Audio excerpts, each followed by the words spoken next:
Yeah, I mean, one that you're going to hear from everybody is like, just don't quit. Like, even if you don't get a lot done that day, if all you did that day was just not quit, that's a day well spent. That may be the only thing that matters about today when you look back on it 10 years from now.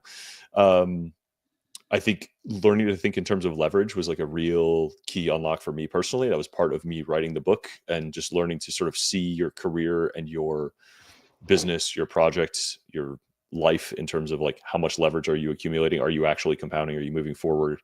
Are you increasing the total sort of effective capacity of like your little corner of the world? Um, I've written a ton about that. I've got a few podcast episodes about it. The first ideas are in the Book of Naval, but I spent a lot of time expanding on it.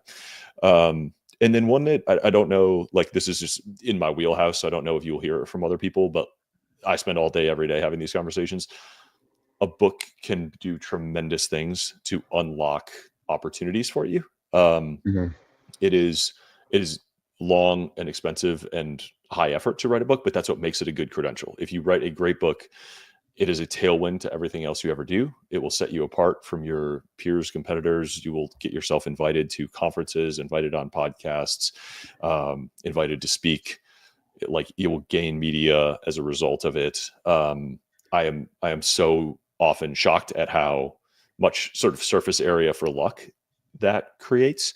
Um, and how good, I mean, like the number of people who tell me this is the greatest marketing ROI they've ever seen in their life was like writing and publishing their book, just because it's a multiplier effect on everything else that you do. So um, that is what Scribe does. We've done it for a whole handful of people. And I'm happy to like, there's a lot to talk about in there, whether you want to like, how do I write the book in the first place? What are my options for that?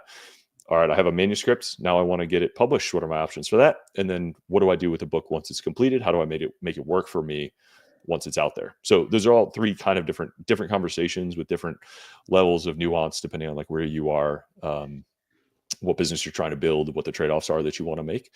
But that is a journey worth going on, like certainly from my personal perspective and from all that I've seen in my role at Scribe.